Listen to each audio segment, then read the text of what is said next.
We get ready to start touching up on some of these topics. People can come up in here. To my people over there that's going to be coming into YouTube, guys, make sure that you click the notification bell. Make sure you go ahead and subscribe to the channel if you already haven't. Like, share, do all the good stuff that we need you guys to do, but definitely click that notification bell. So shout out to my people coming in on YouTube. Tonight we're going to be discussing Keith Lee, the food critic. He kind of caught like a firestorm for supposed criticism of some of the actual Atlanta restaurants. And we're also going to be talking about the situation going on in the California school system. Out there in some of the districts, you have a lot of black children that's being bullied, quote unquote, by Latinos. So we're going to be touching up on that tonight as well, too. So like I say, for when people coming into YouTube, guys, make sure y'all visit newstoter.com daily. Everybody up in the space right now, guys, make sure y'all visit newstoter.com daily. All the people that come up in the Twitter space, everybody in the space that's a follower of Newstoter on Twitter or YouTube should be visiting newstoter.com daily. It is the largest Black-owned, Black American news media curation platform today. So make sure you guys visit newstoter.com to stay up to date. You want to find great content, it's there. It's like an encyclopedia. So we'll definitely get you pointing in the right direction. Like I said, for my people on YouTube, make sure you guys subscribe, click the notification bell, like, share, comment, all that good stuff. For my people up in the space, you guys do the same. If you're not already following us on YouTube, go ahead and follow us on YouTube, follow us on Facebook, follow us on Instagram, follow us on Pinterest, follow us on all the social media accounts that you got, so we can go ahead and we get this content out there. It can reach a wider audience. I hope everybody had a good weekend. It's definitely glad to be back. I'm glad to be back up in the spot with you guys, so we can start breaking down some of this news. And like I said, tonight we got two topics in here we want to touch up on. Shout out to Stephanie. I see her up in here. Just Cakes. What's up with you? Black Idaho, Andre, everybody. I hope you guys enjoyed yourself. Had a good weekend. And we're gonna be touching up on some of the content tonight. So we're gonna definitely go ahead. I see Just Cakes, you in two spots at one. I see you over there in the YouTube realm as well as over here. So y'all, let me go ahead and get right to it. You know, our people, they'll be coming up in here in a minute or whatever. They can see the title of the room. They see exactly what's what. I see Just Cakes wants to come up here, so I'll let sister come on up here. Just Cakes, how you doing tonight? Oh, she must have dropped down. She was up here, but it must have dropped it down. Oh, good. Oh, okay. I see you now. What's going on with you? Oh, nothing. I had to go to YouTube and hit like on there for the engagement and stuff, and then I had to share it on my social media too. So that's why you see me up in there. Okay. Well, I definitely appreciate that, sweetie. Thank you. And I guess we'll go ahead and we'll lead off. We'll lead off with the Keith Lee situation that took place in Atlanta. Then we're gonna jump into the actual bullying with the black children in Cali as well. Two guys up in the jumbotron. You will find the articles for both of the actual spaces in the podcast tonight. If you're on YouTube, the actual articles are in the description, so you can actually click that and go to the actual site and read the entire article. Even though I'm going to touch up on it myself, but just in case you want to go to the Newstoter and use the sharing icon and share it on Facebook or Twitter or whatever, you can most certainly do that. And same with my people up here. But yes, title: Keith Lee tried to review some Atlanta restaurants on TikTok. All hell broke loose. The Atlanta Voice. It's from the Atlanta Voice.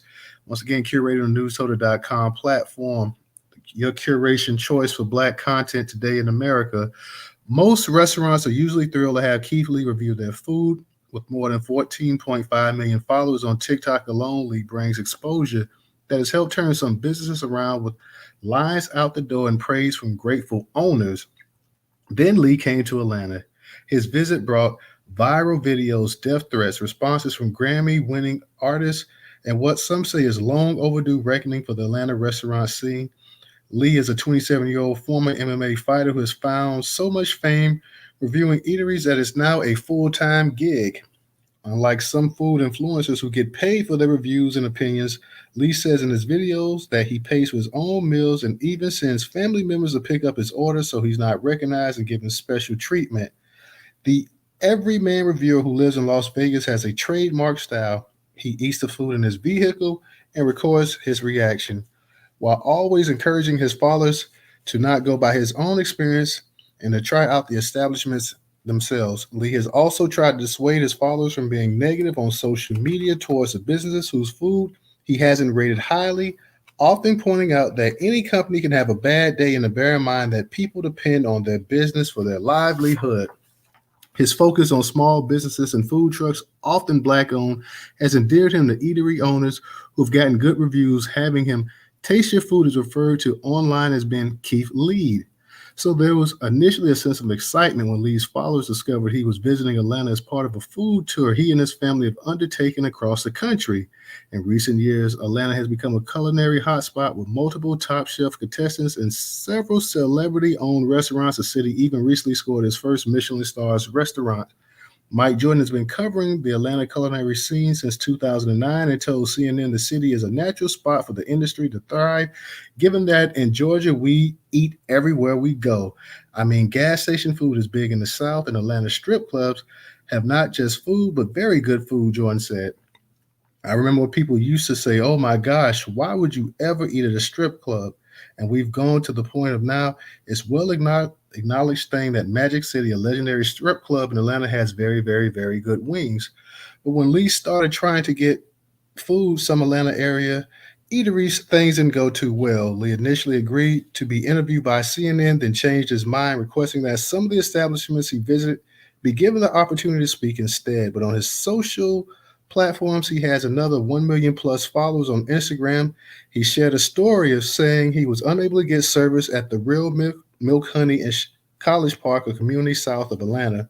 According to his review, when Lee's family tried to order the food, the staff told them the restaurant was closing early for a deep cleaning, despite the doors being open wide and customers picking up orders. Lee said he opted to go in himself, and when the staff recognized him, they offered him service, which he declined. I pay for my food like everybody else. I walk up in spots like everybody else, Lee said, explaining why he was doing a foodless review. We're all normal people. Respectfully, if you're not going to do it then, don't do it now. Lee said he believes he also received special treatment when attempted to try the food at the Old Lady Gang, an Atlanta restaurant owned by Grammy-winning songwriter, singer, and Real Housewives of Atlanta star Candy Burris. Lee said he sent his family to the eatery, and they were told there was no carry-out on the weekends, and they would be away for more than an hour. But Lee added that once again he went inside, was recognized, and then told they could be seated right away. The TikTok creator said that when he asked how his group could be suddenly seated so quickly, he was told that the people on the list ahead of his family had not responded when their name was called, creating an opening. Again, he declined service. Two businesses had different responses to the attempted reviews. The Real Milk and Honey initially posted a video on social media in which an unidentified man asked, "Who is Keith Lee?" The video was met with almost immediate backlash and was deleted. The restaurant then posted a statement on its Instagram account to address a recent incident that highlighted a review from high-profile food blogger. In no way were we trying to discredit anyone. If the comments came across as such, kindly accept our apology. The statement reads, it's crucial to always take feedback and make improvements for the success of our business and our community. For her part, Burris posted a video on her Instagram account saying, I really want to say I do appreciate Keith Lee for stopping by our restaurant and trying to show us love. It is very unfortunate that we couldn't serve him and his family, she said. On the weekends, we get a lot of community support, people in our city that show up for us, as well as a lot of people from out of town. So with that being said, we don't want to overwhelm our kitchen by having to, have such long times for people who are actually at the restaurant, plus having to do the go orders. CNN has reached out to both the Real Milk and Honey and Burroughs for additional comment. Lee's experiences have stirred some on social media to share their own complaints, among them that Atlanta's restaurant scene is littered with places that care more about the social media presentation than the food and the service. Such spots have inconsistent hours, food and customer service, along with policies that are not always customer friendly, such as not allowing takeout, according to many complaints. The conversation went so viral that rapper Cardi B, who has a home in Atlanta, went live on social media and shared her own experiences saying, I feel like Atlanta restaurants, they do not like to make money, and noting that she has sometimes had members of her team drop her name in an effort to get better service. I feel bad for Atlanta residents, she said. Thank you, Jesus. I'm famous, but even me being famous is like a hassle. But Jordan, who is now a senior editor for the Black culture team at Atlanta's newspaper record, the Atlanta Journal Constitution, sees positive in what happened. I think sometimes it takes an outsider to vocalize what it is on a lot of people's mind. And the fact that when he did this, there was such a viral reaction across the board from diners, from influencers, and from the media, from the restaurant owners, that just shows you that this has really been bubbling under the surface for a long time, Jordan said. And Healy was just the one to really open up this conversation. He added, I think his outsider status made this something that where everyone could finally let loose because I think they were also because I think we're also a very nice city. We're a southern city, so I think that clearly everyone had been feeling this way, but they needed someone else to step out first and say it. Not everyone appreciated Lee's feedback on his Atlanta visit, however. Devin Green is a part owner of Milk and Honey, a restaurant west of Atlanta that is known for its brunches. His restaurant is being mistaken for the real Milk and Honey, the place Lee attempted to review. Green told Atlanta's 11 Alive his business has been receiving threats from some of Lee's followers who are confusing his restaurant with the one Lee talked about. A bomb from negative comments, death threats, threats of blows, a building up, threats of all kind. Green said we're starting to get bad reviews on Yep. People are calling our phones. It was a nightmare. CNN has reached out to Green for comment. Lee also appears to have felt threatened by the online fracas surrounding his Atlanta visit. After the uproar, he posted a video to his followers, I can't win for losing, and explained that most of the time he reviews restaurants that have been suggested to him or he's been requested to. Lee said he's never been malicious when it comes to his reviews. I understand everybody's going to have an opinion on the situation. You can disagree with me. You cannot like what I say, completely understand. He said, I'm okay with that. But when my safety and my family's safety are coming into play, that's where I draw the line. Miguel Hernandez is one of Atlanta's restaurant owners who was hoping Lee would stop by. A co-owner of Real Tacos, a local chain of fast food casual eateries, he has appreciation for food influencers and said that during a recent trip to Dallas, he used TikTok to find some place good to eat. I think these influencers, they know the power they have. They're not doing it to tarnish restaurants by any means, said Hernandez, who added that he has worked with social media influencers to get the word out about his own brand. And while he says he understands that people are passionate about their city and his restaurants, he sees no reason to go overboard when it comes to Lee's reviews. It does give restaurant owners and people in the food scene in Atlanta the opportunity to maybe get better, Hernandez said. Atlanta's known for music. Atlanta's known for starting trends. And I think that the food scene in Atlanta is going to have to elevate as well. So, yes, once again, that article was from the Atlanta Voice. I find it very hard to believe that you got people sitting up here delivering threats to a man simply because it's not like he even said the food sucked. You know, he didn't criticize the food and this and that or whatever. He was basically saying that, hey, you know, they were this one business was saying it was deep cleaning and this and that. They were going to start doing deep cleaning, even though the doors was open. I can understand, you know, him saying something about that. He said, yeah, you know, basically they're telling me they're closed and this and that, but then they saw my face and all of a sudden they're open and they can get me in. Same with allegedly what he says about Candy Burris's restaurant, that hey, everything is, you know, backed up, this and that. It'll be this long or whatever. And then they see me and all of a sudden, you know, I'm able to go ahead and get squeezed in. He's saying he doesn't want the preferential treatment, which you can respect on that. Why do you have people sitting up here now, possibly sending threats to this man's family and to himself over a review about a restaurant? Like I said, he didn't say the food sucked. He didn't say the customer service was terrible. He didn't say, you know, it was filthy and this and that. Some of the negative reviews that you sometimes get from food critics, he just simply said, hey, I came there and apparently they were either closing or they were so backed up, but then they saw my face and then, you know, they wanted to go ahead and give me special treatment, which I didn't need. So I don't really understand that. We'll definitely come back to that. Anybody that wants to talk about that, also let me know. Shout out to Trouble. I see Trouble up in the spot. So yeah, this dude was getting all kind of. Go ahead. Yeah, no. I just want to say something. No, go ahead. You got it. Yeah, for sure. My bad. I'm moving and dropping. with that being said, I'm sorry with homie, you know what I'm saying, about the reviews. You know, it's not like he had to disparage the foodie community of Atlanta. So I got 30 years retail knowledge myself, customer service, or whatever you will. I know what it means to give customer service. You know what I'm saying? I just had a lady tell me that, yo, I'm the best bat shopper she ever had. You know what I'm saying? So, yeah, I want to retain my status as giving A1 service to anyone. You know what I'm saying?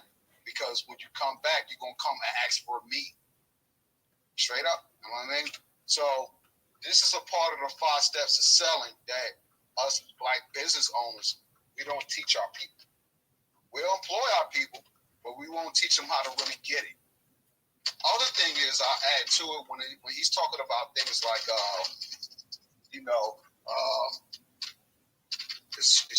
way that the staff is short, all this other stuff. Well, hey, if that restaurant is getting money, won't they just hire the proper staff? You see what I'm saying? A lot of these business owners don't want to hire the staff. They rely too much on 1 or 2 people to try to get the work done. That's not fair. That's too much wear and tear on anyone to try to do that. This is why I want to go back into the lifestyle of retail as a job. I've been unemployed, self-employed for 15 years. You know what I'm saying? I just can't see myself going back to work, even though I should take myself back to work because I'm only a couple points shy from getting my 40 points of Social Security. So I might as well just go and do what I got to do and swallow my pride. But at the end of the day, here's what y'all got to look at it as. People are people, right? If you ever looked up the video, How to Sell the Negro, y'all should really watch that. Some of us are just bougie as hell. I mean, just for no reason, mean, for whatever, food critic wise. But this dude ain't doing that. So for him to receive death threats over whoever celebrity restaurant it is, nobody should ever eat there. If that's the case. Come on now. But DJ, it wasn't just about him receiving the death threats either. Like at the one restaurant, they confused with the other one because they have a similar name. This dude restaurant, his wasn't even the one that got reviewed. He was receiving all kind of negative threats and stuff from some of his followers. So for either side, for his followers or for the actual restaurant supporters to get sideways over a review like that, even if he put in a nasty review, even let's say it was nasty, let's say that he really crushed him in the review or whatever, it shouldn't get to the point where you're starting to threaten people's lives and livelihood and things of that nature either. Right, for sure on that one, on that note. But, sometimes our people could just be nasty. Keep it real, you know what I'm saying? So it's like, a lot of businesses really do take that shit serious. Hey, the customer is always right, but not all the time. And then when you think about the business side, a lot of our folks, again, don't know how to run a business, yo. This is the problem why we don't understand when it comes to things like customer service. And we're not asking our folks that do own businesses to be do it like the white folks do it. Nah, sometimes just saying when I walk in the door as a customer, hey, how you doing? Even though it's chaotic in here. You know what I'm saying? It'd be simple, bro. You know what I'm saying? Like, hey, I'll be right with you in a second, sir. Just give me a moment. You know what I'm saying? Hey, no problem. I'm going to go and look around. We don't even do that, When I walk into the supermarket that I'm at here in a Black neighborhood, ShopRite, I might as well blow their name up because it's a corporation way on. You know what I'm saying? Yeah, I'm a former ShopRite employee, but the service that you get nowadays from our folks is just like, man, it's in the gutter. You know what I'm saying? It really truly is. You know what I mean? So, and then it'd be simple stuff. Hey, you know what this is? I got to get the teeth sucking and the eye rolling and all. Come on, no. So a lot of us do go through that. We don't deserve that, especially if we support your business. But it's all about the people you hire and train. So back to the business owner as well. A lot of these owners, man, people that own corporations, you can attest for yourself if you got a 9 to 5, you're not getting paid enough to put up with the BS. You know what I'm saying? On some real to real. Some of us just don't want to deal with even coming to work. This is why I've been self-employed, all this time, and I just don't see myself going back the more I look at it on both sides of the coin. Consumer and owner and worker, 3 sides. I got 3-headed monster. I'm dealing with a hydra, in real life. So this is why I employ y'all to start your own businesses so you can see how this stuff really go. How this is really supposed to work. Just had a business meeting today with some jokers and I had to get this one agent that was working with me up out of the paint. You was a caring lady, you ostracizing me. You know what I'm saying? From really doing what I got to do. You know what I mean? You talk about the startup, but I got a new liaison, basically. You know what I'm saying? That I'm networking with. So, you know, we moving forward on our businesses. You know what I'm saying? But our businesses don't work if our people don't engage it and engage it in a way as far as criticism goes that there will be a solution that comes with it. Not the stuff you see, like you're saying online, we're trolling and we're making threats and all that other stuff. Because, you know, this is why a lot of our folks don't want to have the business because we don't want to deal with that. Go ahead. Yeah, I agree with you like that. Like, I mean, criticism from either side or whatever, you know, if he's given criticism, and from what it seems like, apparently, you know, he does pretty good reviews for a lot of black businesses and stuff like that. So, you know, I don't think it's the end of the actual world like that, and nobody should be sitting up here threatening somebody's family, threatening somebody's business, or anything like that over a review. And I know reviews can be pretty powerful, especially you got people coming in and out of town and they looking to get something to eat. They see that, oh, okay, well, wow, this restaurant has a very, very poor rating and this and that or whatever. You know, people look at that and they take that kind of stuff into consideration. So that can actually affect your bottom line. But, you know, I don't think it was to that point like that. I don't think he was malicious. I don't think he was nasty about it. So I don't think the people should have just got sideways like that. And like I said, even if he was, it's still no account to, you know, threatening this man's family and stuff like that as well too.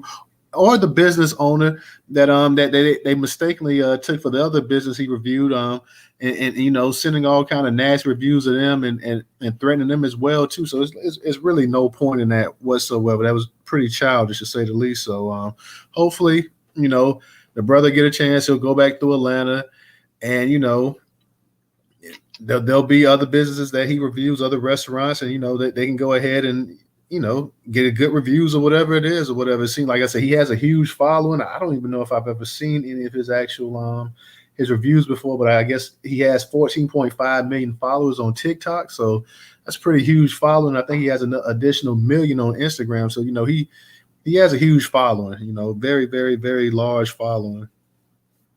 Yeah, I know. I watch these movies because, you know, most bad boys stuff.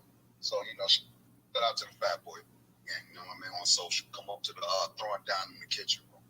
So with that being said, you breaking up. Hey,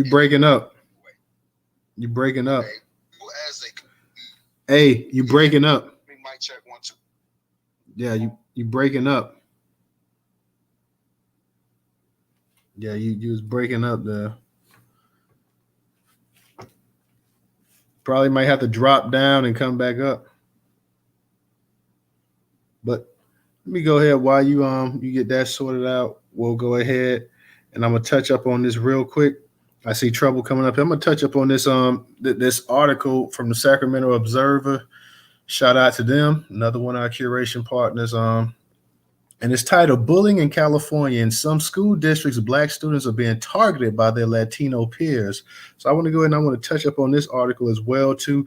And I think this is National Bullying Month, and they're saying that Black kids are the most bullied kids in the country. So you know, we're gonna touch up on this bullying situation that's going on in California. Shout out to everybody that's over there in the YouTube land. Y'all make sure y'all go ahead and share out tonight's program as well. Once again, it's titled "Bullying in California. In some school districts, Black students are being targeted by their Latino peers." On February 16, 2022, a Black student in the Santa Barbara Unified School District was assaulted by Latino students. His attackers called him the N-word and kneeled on his neck while repeatedly chanting the name George Floyd. A district-wide acknowledgement of the hate crime was not sent out until February 22 of that year. Despite the psychological trauma this student experienced, the school did little to provide him with mental health support. This in spite of Assembly Bill 1145, the Child Abuse and Neglect Reporting Act, a state law that provides specific instructions for schools to follow in such incidents. Connie Alexander Boity, president of the Santa Barbara branch of the NAACP, says African Americans are often minimized in her city due to the representation as being the smallest demographic group. "Oh, there's not that many," Alexander Boity said, referring to the common response when hate crimes are reported. or when people complain about racism, but not that many are still being harmed.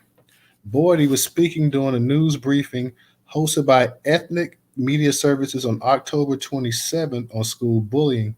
She was joined on the panel by Becky L. Monroe, the Deputy Director of Strategic Initiatives and External Affairs at the California Civil Rights Department. Dasha, Dasha, Dashika Slater, an award-winning journalist and author who has written books about children who are victims of bullying. Mina Federer, a young AAPI activist who was honored by President Biden for her efforts to address racism, xenophobia, and hate in her community. And Barbara Risling, a young activist and member of the Hoopa Valley tribe. Alexander Boyd says the hate crimes and hate incidents, including bullying and cyberbullying affecting children, are all connected to generational pain for Black Americans. Among school children is pervasive calling of the N-word to Black African American students by young Latino students. She said, "It's every day, it's weekly." Another Black family in Santa Barbara now walks their child to school to protect her from bullying classmates. And one has pulled their daughter out of the school system completely, opting for homeschooling.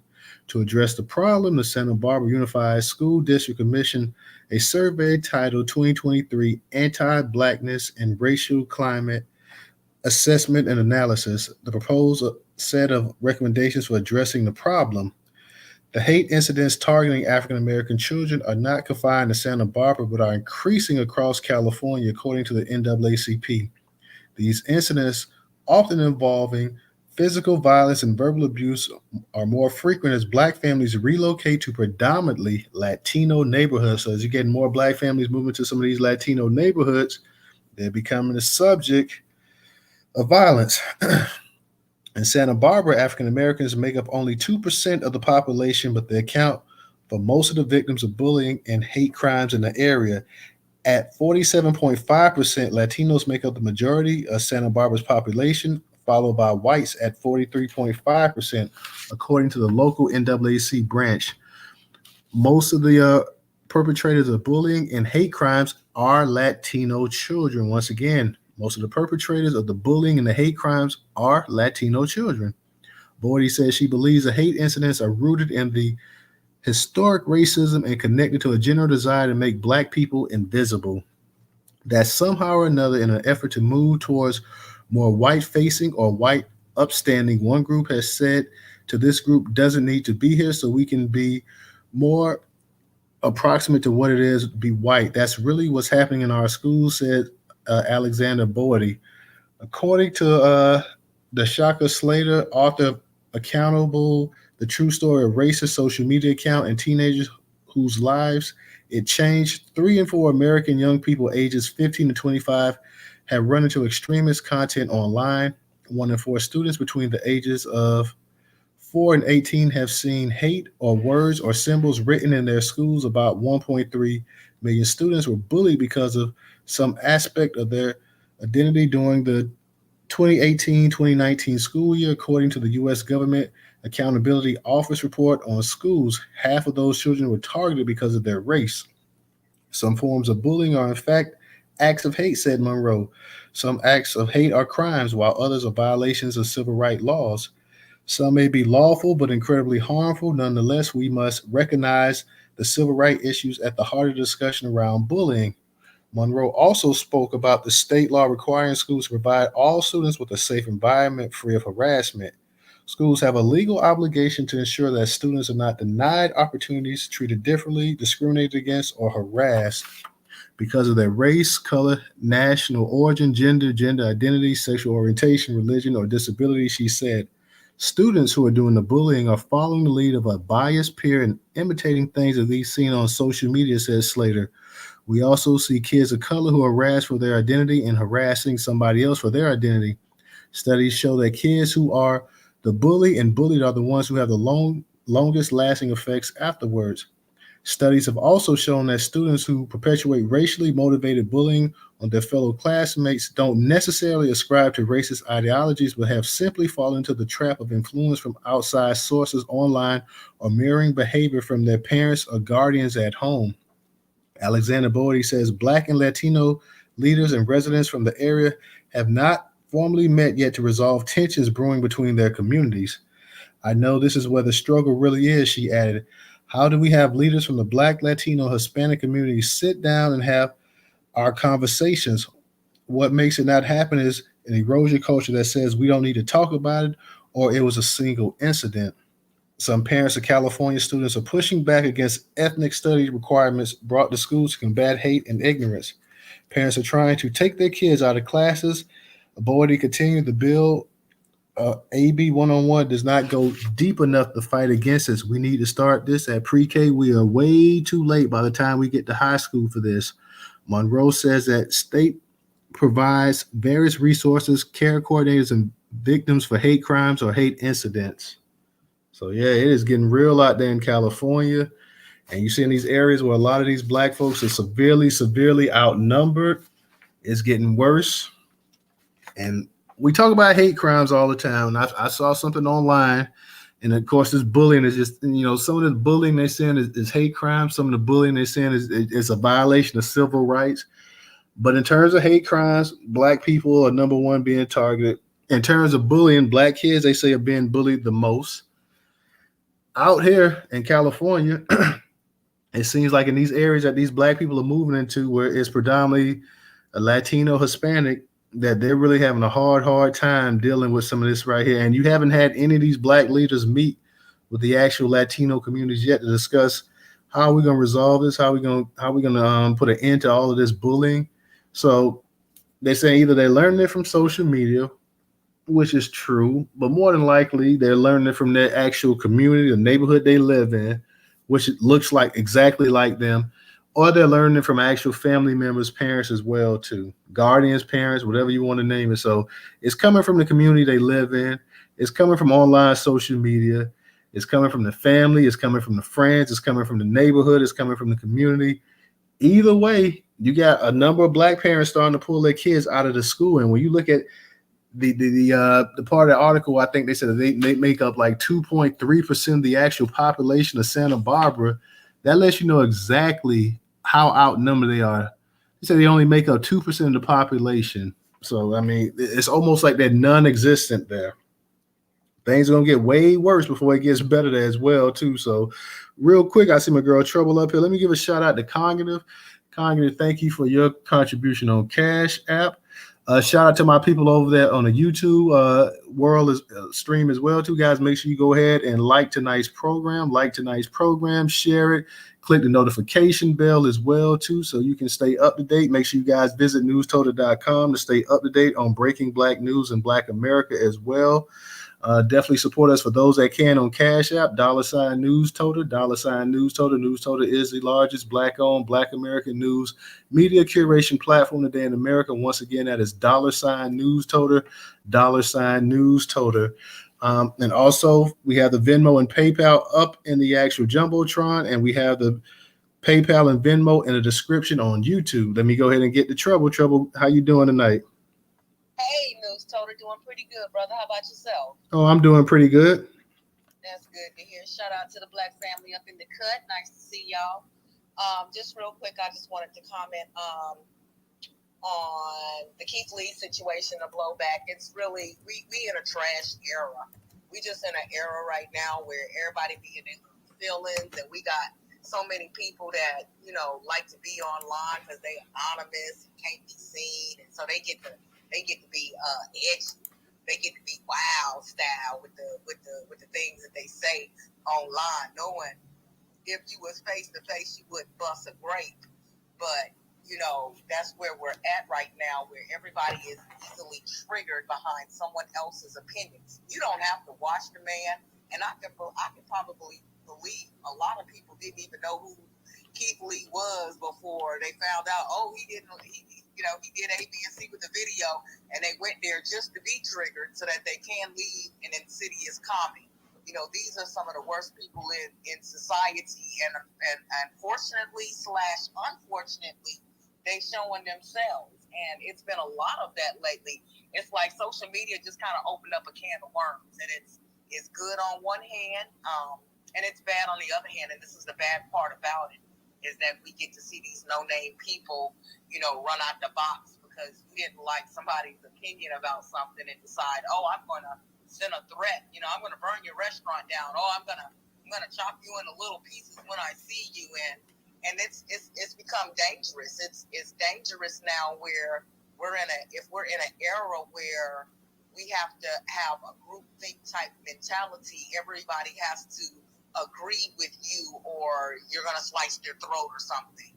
There's going to be people out here who's going to, slice me up and look for me and find my address if I make a TikTok or a video and they disagree with my opinion. Like, is that where we're at now where, we might as well not even have these videos or anything because it's getting increasingly ridiculous. I think that's a whole ridiculous situation.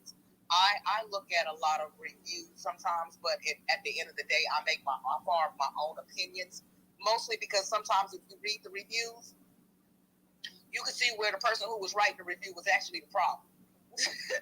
So sometimes I be reading the reviews and I look at a few of the reviews and I'm like, yeah, you seem like you nitpicking or you seem like you picky, and go and check it out myself and sometimes most of the times it be on point,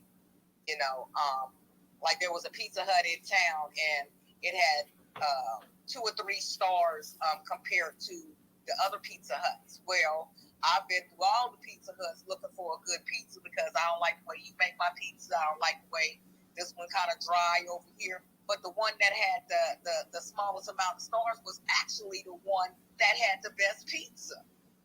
So you kind of got to do your due diligence and make up your own mind because, everybody got an opinion and, everybody ain't right in the head. So, there's that on that. As far as the Latinos, bullying in school is increasing. I know it's probably a bigger deal out in California because there are so many more there. I grew up with a lot of Latinos, not a lot, but it was noticeable, in the Midwest. We had a lot of Mexicans out there, but they pretty much, I guess, you talk about back in the 80s and whatnot, they kind of meshed well with the black kids. We kind of all had the same plight and we vibe real well together. I don't know what's going on in today's world, but I know my son had sent me a text from school a few weeks ago, and we're in South Cat. So he sent me a text and he was like, he's like, Mom, he's like, I'm probably going to get suspended today. And I was like, suspended for what? And he was like, because this Mexican kid's up here and he keeps saying something. And I'm trying to do what you say and I'm trying to ignore him, but I'm about to lose my cool. And so I text him back, well, try to keep your cool, enhance your calmness, but do what you got to do. You know what I'm saying? Don't let him get up in your face and your space. You know what I'm saying? If he, he roll up on you, then you make sure that be the last time he roll up on somebody. You know what I'm saying? If he, you need me to come pick you up from school this afternoon, when school is out, because I ain't coming to get you early. But, call me and let me know if, you done knock somebody down. But, and that's a situation where, you have some black kids who are not on code. And with this particular situation, you let your black friends kind of boost you up to make you feel like you the homie. You can say certain things, and it only works with your friend group. It don't work with black kids outside of your friend group. And that's the situation my son has found himself in, where you got one little white girl who got all the little black girls trailing behind like she's the queen, and she's boosting stuff up.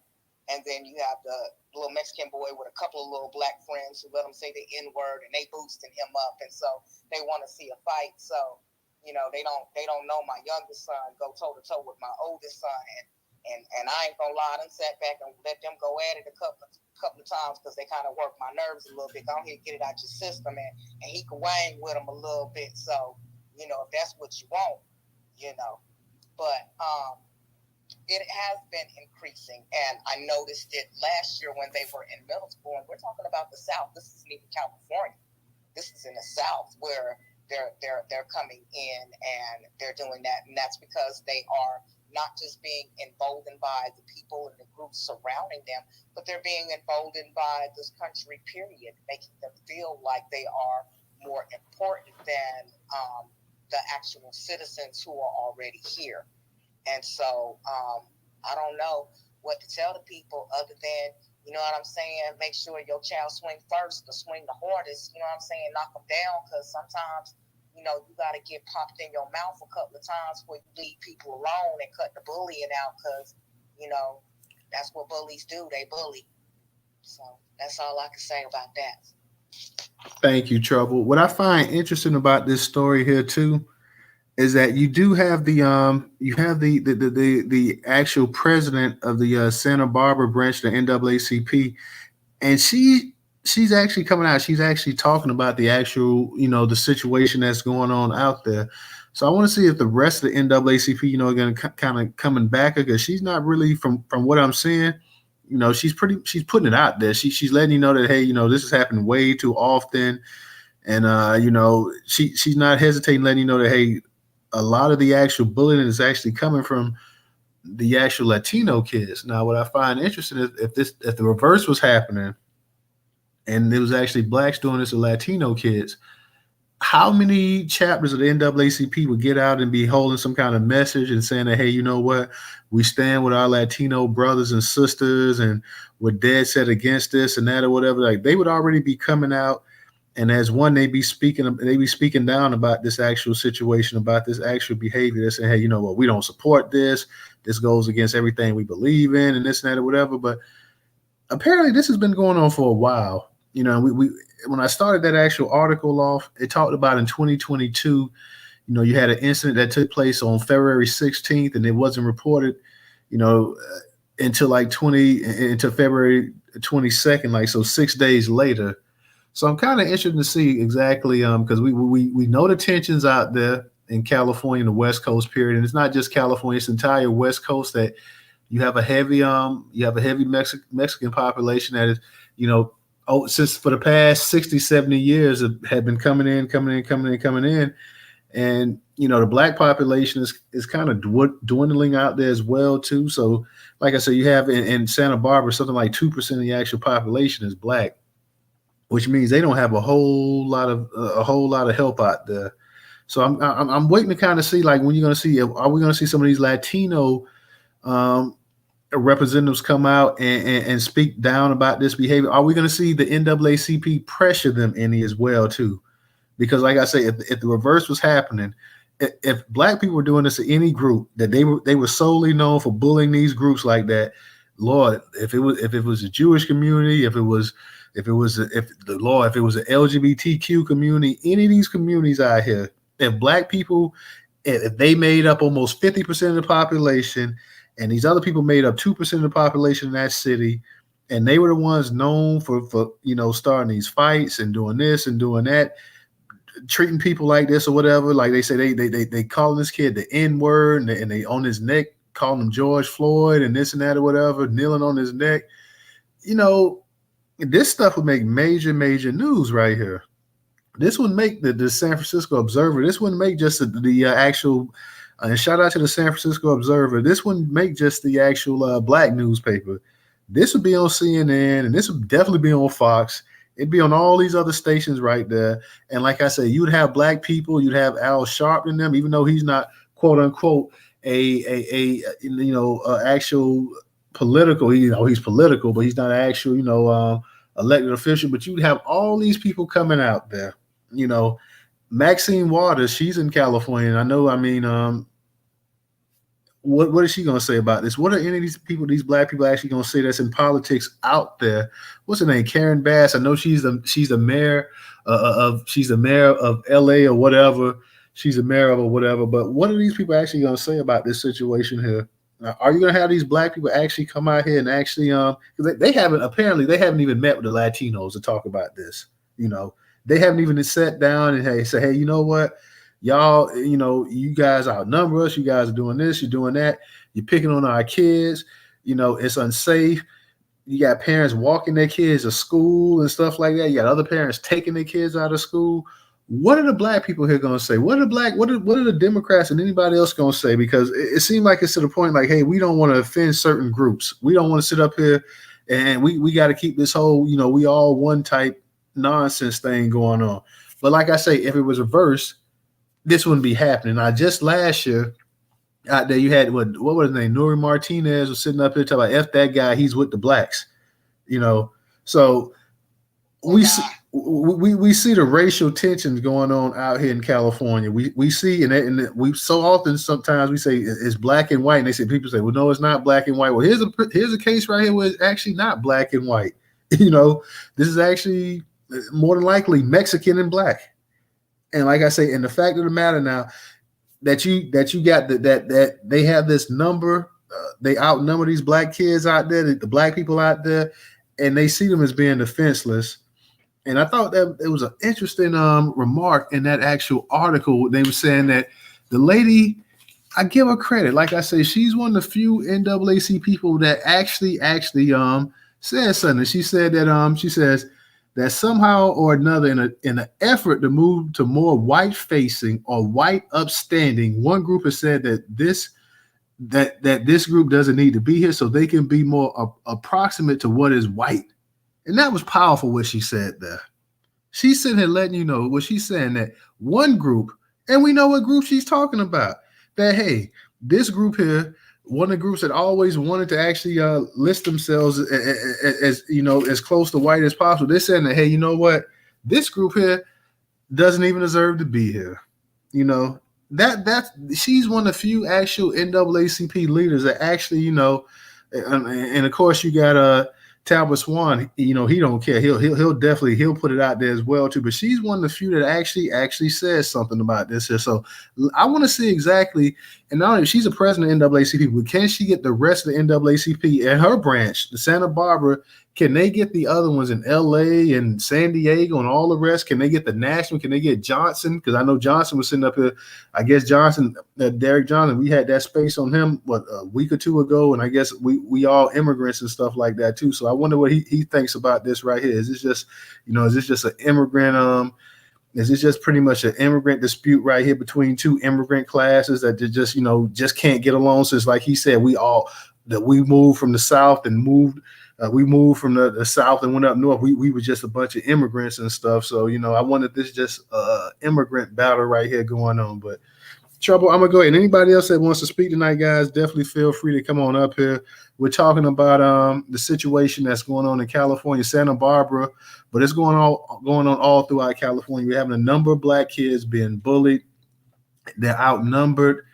And you don't have any Latino representation coming out, and saying that, hey, this can't be. We got to go ahead. You don't see any of them condemning this right here at this point in time. So we're waiting to see, and we don't hear a national cry from black people as well either in the NAACP condemning this as well too, saying, hey, you know what, town hall meeting, this ain't right here. This ain't going on right here. So I will give this sister, I will give her Alexander Bordy. I will give her a shout out, because Connie Alexander Bordy, she is actually stepping up. She is actually saying something that a lot of these other ones don't say. So I'm going to have to go ahead and give her that.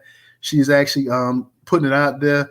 But where's her help? Where's the cavalry to come in here and kind of give some aid and say, hey, you know what? This can't go down like this. We're not hearing that from the NAACP at this point in time. And like I said, 47% of the actual Santa Barbara population, 47.5 is Latinos, 43.5% is white, 2% is black. So you got 2% of black people in that area. That lets you know how they're outnumbered. And they're going to school, and there's a whole lot of anti-blackness going on right there, and ain't nothing being done at this point in time. Let me go ahead and get back to you, Trouble. Go ahead, Trouble. Unmute your mic. Right quick, I just wanted to say that they left back in the days when the Mexicans were attacking the black folks within the community, and they had all of that stuff going on, and they didn't really tell the truth about what was going on down there in California with them firebombing black folks' homes and businesses and such. They dropped the ball then. And I know black, mommy. I'm Dominican. I know black, mommy. No. You know black. But they dropped the ball back then. And unfortunately, because they dropped the ball then, that sent the message that it was okay. But then when hasn't the message that it's okay to attack black people and then the world be silent about it, that's always been a thing. We are always being attacked from other groups for whatever reason and whatever way, and nobody ever really steps up to the plate. And what the NAACP would do is pull out their black and brown coalition and, black and brown us to death, and let's get with the, but I don't think that they're going to address it head on, as if to put the onus on the attack solely on the Hispanic community. They're not ready to do that. And it seems like at this point in time, we should be able to look and say that when it comes to Black folks, there's never really any national cries for our protection. It's like we're almost expected to be the class of people who are attacked, who are abused, who do take lesser than, who do get lesser than, who do receive nothing compared to others, and we're supposed to suck it up and take it. When we complain about it, then we get people chiming in talking about, stop being a victim, because we're supposed to, in your mind, take your abuse. We're supposed to do without.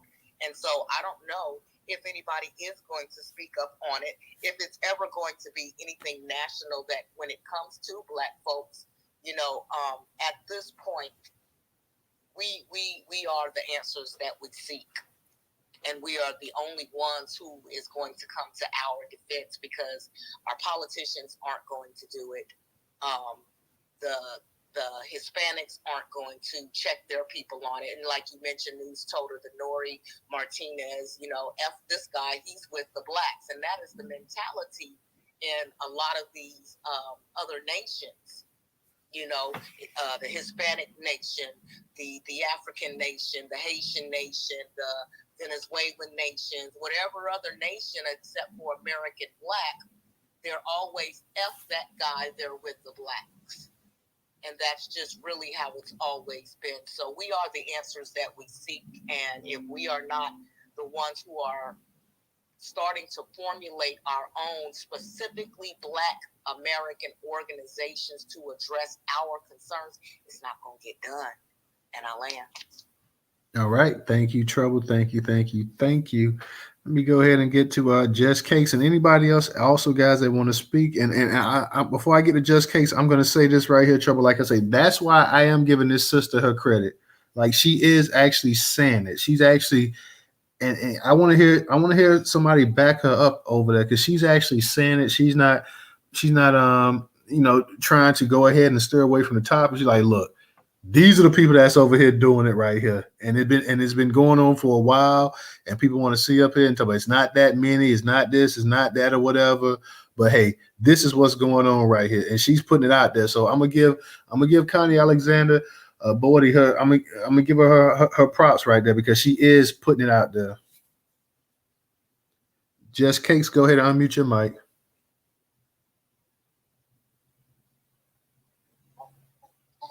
Trouble from Birth hit it right on the seat. Outstanding. You're absolutely correct. I always say that you don't have to experience everything firsthand. You know what I'm saying? If I'm so sorry, my son turned it up right now. But if somebody say a stove is hot and they go touch it, you don't have to then touch it to verify that it's hot. We sat there and watched the people out there in LA go through everything that they went through, along with the people in New York with this Biden crisis. We don't have to go through it firsthand. But the sad thing about it is, even though I live in Chicago, I'm so sorry, y'all. No, you fine. Go ahead, you fine. I'm back. So even though I live in Chicago and stuff like that, you heard, like you say, whispers of what was going on in Cali. Like, those areas that Trouble was talking about used to be majority Black areas. They don't, when they move in, they don't move into the white area. They move straight to the Black neighborhoods and stuff like that. And once they get a foothold, then it's war. Now it's here go the fire bombs. Here go the gang wars and stuff like that. And kids turning up, burnt up in garbage cans and stuff like that. We had a situation like that in the Austin neighborhood where a black kid turned up. All his bones was broken. His name was, we called him Noonie. All his bones was broken, and he was set on fire. The thing is, he had been trying to date this little Hispanic girl, but they don't know. They can't say for sure that it was the Hispanics that did it. They don't know if it was a gang thing or if he's saying the wrong thing, or they don't know for sure. But if I have to put money on it, I would say it was probably 9 times out of 10 of Hispanics, because like in LA, I don't know if y'all remember when the Hispanic dad, the mom and dad tried to barricade the black boy because he was hiding in the closet. And I think they shot him. I don't know if they killed him or not, but matter of fact, they did kill him. And I think the girlfriend came out about it. I can't remember vividly. So the thing about our politicians is they see all this. I'm sure that the NAACP, like Trouble said, I know they've gotten some of these complaints, but yet and still they still push this black and brown agenda. With all these House bills that's getting passed, the sponsors is black politicians. Danny Davis is a sponsor on one of the bills. You got Cori Bush, bald-headed self, is a sponsor on one of the bills. You know, they know we're not happy with it. They know how it affects us. They know how it negatively affects us, and yet and still they sell us out. If you talk to anybody who has to work a factory job, they'll tell you that the Hispanics sabotage and try to get them out. That's how they are. Being racist is down to their culture, down to the black grandma in the closet, down to the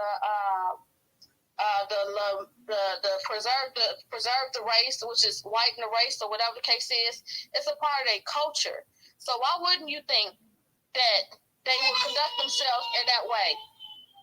It was never black and brown. They only use black and brown to get set for us. And they'll tell you to your face if you talk for long enough, y'all stupid as hell. Y'all doing our bidding for us. Anytime it's a fundraiser in the black community, it's for black and brown. Anytime it's a fundraiser in the Hispanic community, it's for Hispanic. So I'm going to just mute my mic. I appreciate the... Hey, he having a blast. He having a blast back there. So hey, shout out to him, the little man. He's having a blast back there. I'm glad to hear him. Like, hey, this definitely pertains to him down the road as well too. So we got to go ahead. It might be high time for our people to hit it. You 2%. You 2% of what's in Santa Barbara. It may be time to go ahead and hit. And I know everybody can't just pack up and leave. I understand that. People have responsibilities, they have bills, they have employment. So it's easy to say, hey, you need to just leave that area and come here. But man, it's looking pretty dire in that situation as well, too. So I don't know. It's not a good thing that's going on, and it's not going to get any better, to be honest. Go ahead, DJ, you got it. Oh yeah, it's gonna get 1,000% worse. This is just the start of it, yo. And I'm also I'm not glad that it's happening, but it's not surprised either. But hopefully this is the wake-up call to you folks over there on the West Coast that we be up here every day talking to. Cali homies. Y'all say this shit ain't happening. Excuse my French. Y'all say it ain't happening. Well, here's the report. You know what I'm saying? Shout out to the homie Black State right here. Come on up here, Black State, if you got a moment. I know you on the road. Chung, you know what I mean? He done told you. We not doing that. You know what I'm saying? We ain't got no need to go anywhere towards the West Coast, because by the time 20, 30, 40, 50 come, it will be fully Mexican, Hispanic, Latino, and there'll be nothing you could do. So if you get into some smoke out there, kind of like the Maoris did out in Colorado, you're going to be on your own, because can't nobody come say it, because this is the warning right here. Most of our people are over here on the East Coast. I don't know why our Cali folks don't understand that. You sit and duck out there. We sit and duck up here in New Jersey. Keep it real. But we saw folks over here on the East Coast there. You know what I mean? If something were to happen, we could get low and go south. Get low somewhere, go a little bit Midwest. You know what I mean? Ain't nobody coming to save you out in California, man. Now, let's talk about these gangs, right? So we used to tear these MS-13 jokers up. You know what I'm saying? They used to come over here and try to bully us, yo. No, fam. We used to put them down, trouble. So if your son got a problem with one of these jokers, I would suggest you find out if their parents are gang connected, yo. Because 9 times out of 10, they are. These people that are coming across the border, they not no daggone asylum seekers. A lot of them are drug mules, agents, and only coming here to undermine you because they don't even care. When you go into the store, these mothers, they don't even pay attention to their kids, yo. Let one of us walk off with one arm, mom or dad. If you don't get your little raggedy butt over here, stay right here. You're not here to buy nothing. You don't got no money.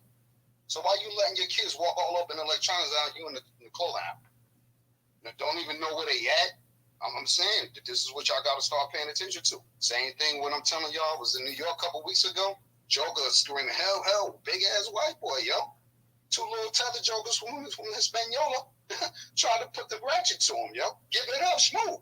Yeah, I know you lavish. I mean, New York, back the F up. Who the F back? You know what it is. You know what I'm saying? Give it up. You know what I'm saying? He's screaming, hell, you should have boop. You know what I'm saying? I'm Tyson and you little Mario. You know what I'm saying? Little Luigi.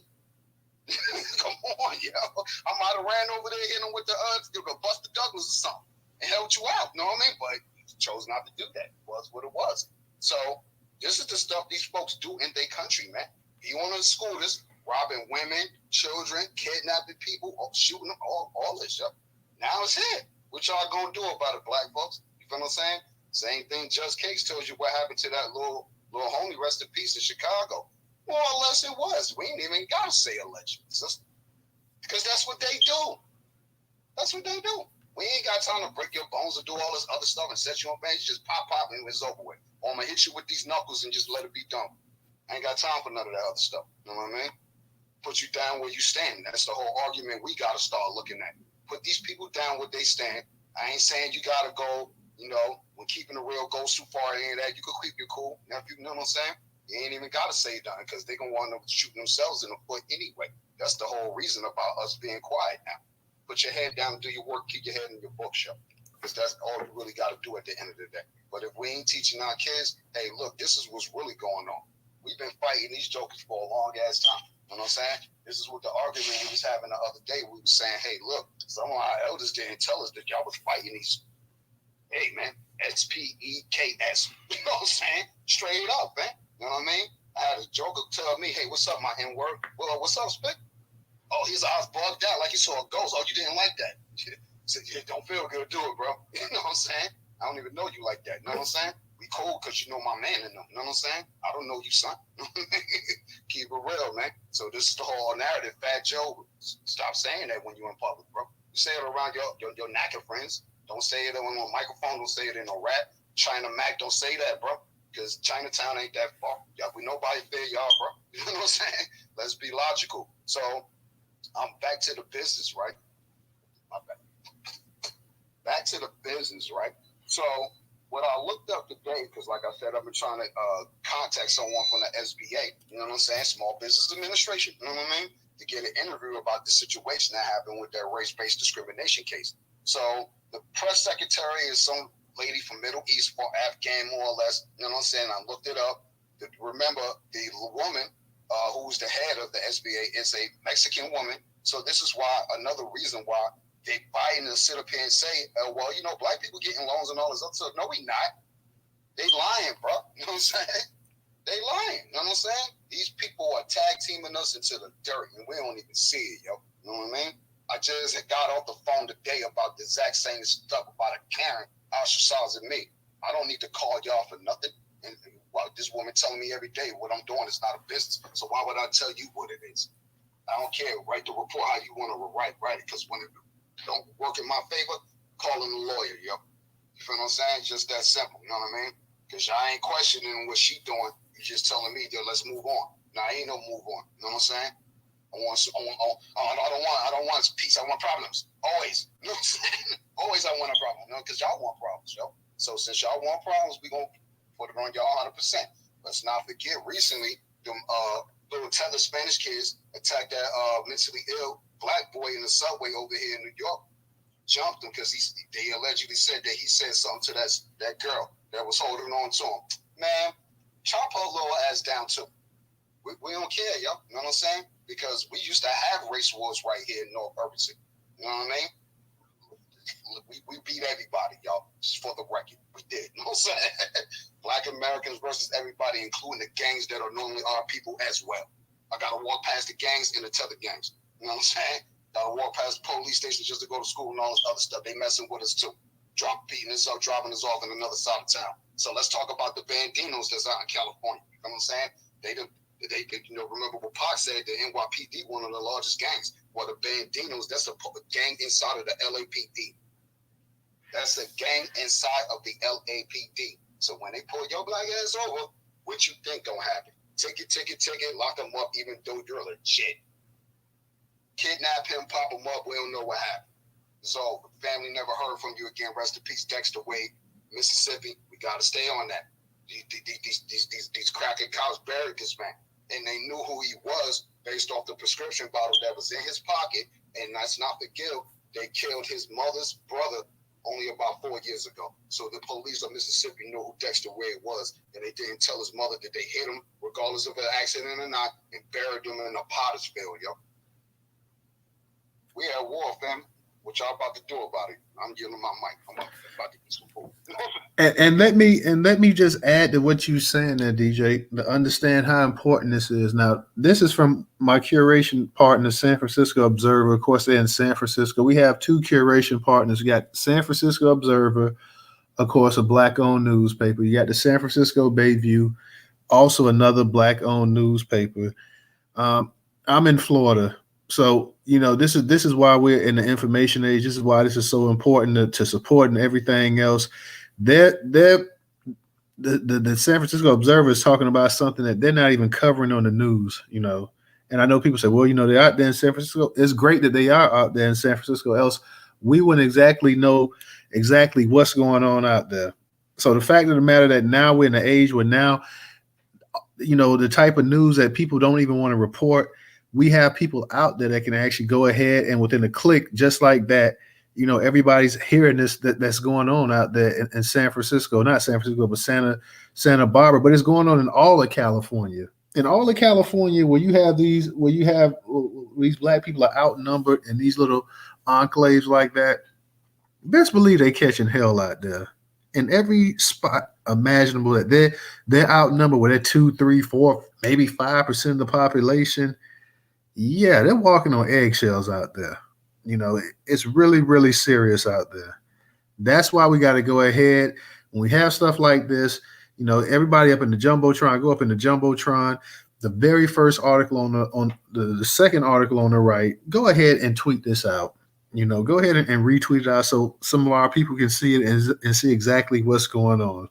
A retweet is free. Just please, anybody in the space, of course, I was in here, and you guys were in here. You heard me read this actual article out, but go ahead and retweet it out.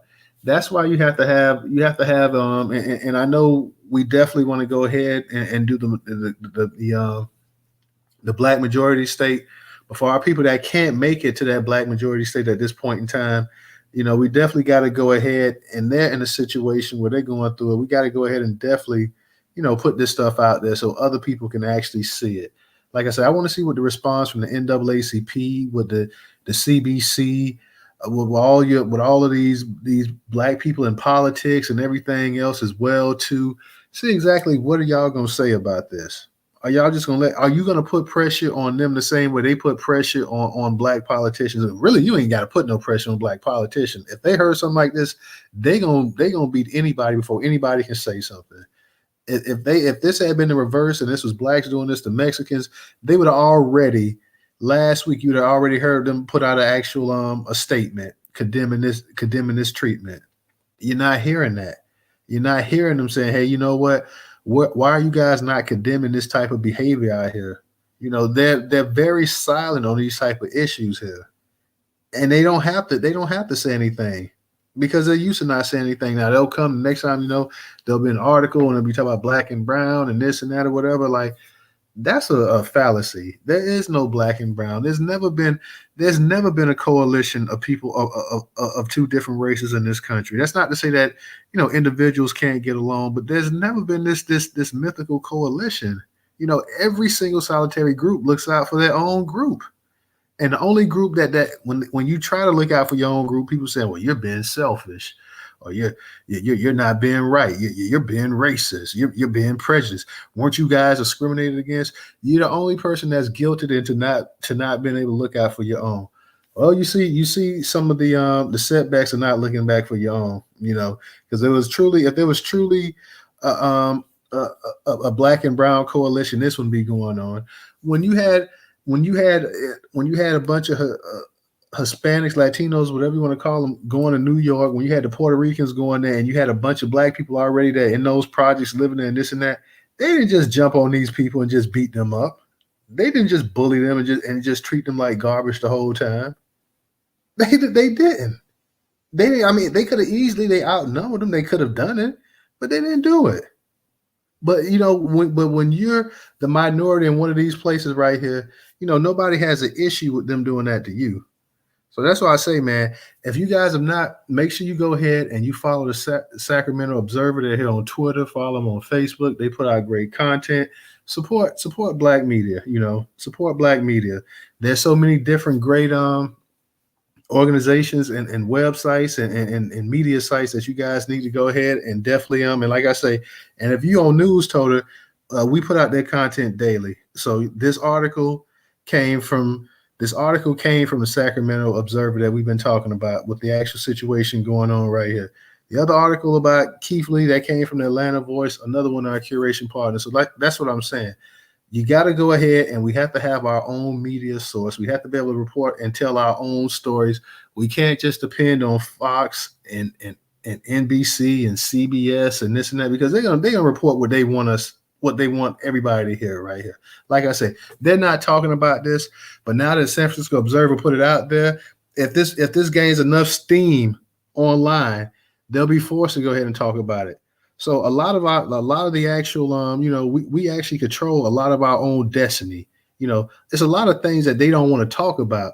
But once it gets mentioned so much on social media and this and that or whatever, for as negative as social media is, and it has a lot of drawbacks.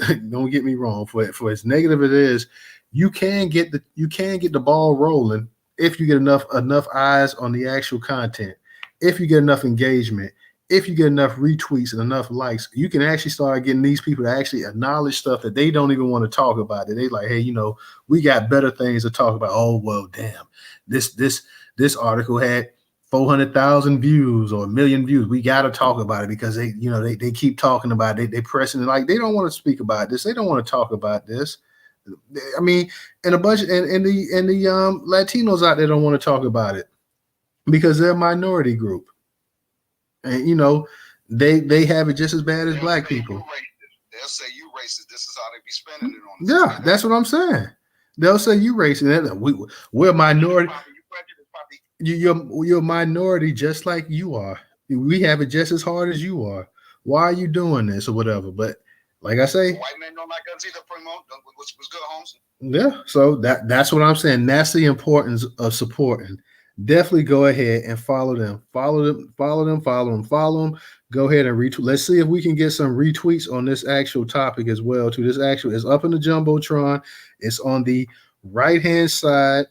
It's a second on the right-hand side, and I believe I posted it last week. I posted it a couple of days ago. So we got 3 reposts now. Let's see if we can get we got 37 people up in the space for the ones that's followers, not the ones who don't follow, but for the ones that's followers, the people that come up in the spaces all the time and support. Go ahead and please retweet this actual story out. Go ahead and retweet this story out. It's the second on the right-hand side, guys. Stephanie, go ahead and unmute your mic. Thank you, Newstoter. Thank you, DJ. How are you guys doing? Hey, what's up? What's going on? I just want to say, sometimes we as far as Keith Lee, I think a lot of us sometimes need to learn how to take constructive criticism.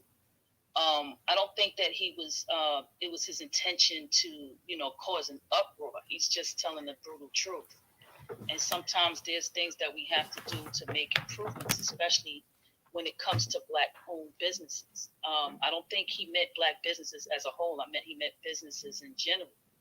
And, Atlanta is, quote unquote, the Black Mecca. We do need to tighten up if we want to improve, businesses amongst each other. And, as customers as well, we got to improve the way we treat our Black business owners as well. Because you touched on it earlier, DJ, so I just wanted to commend you for that. But as far as these Latino kids, it's nothing new under the sun.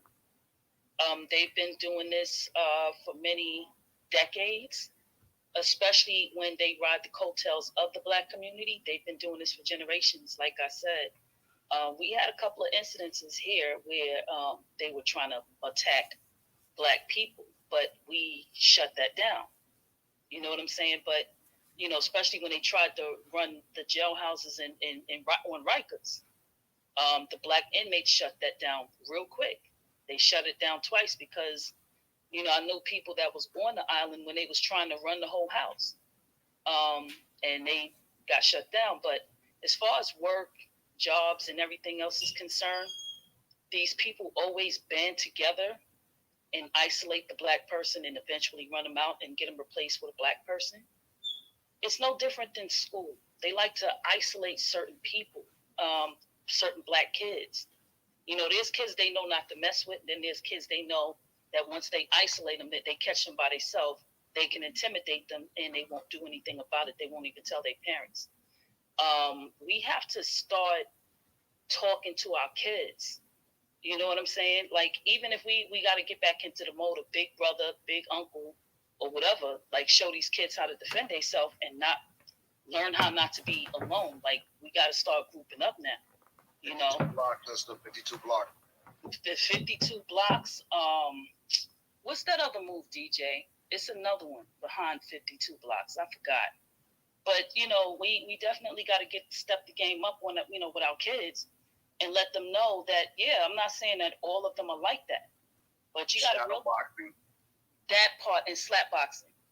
And No. Shadow boxing. Slap boxing come from shadow boxing. It's the same thing. You're just using your palm versus your fist. But go ahead. Thank you, DJ.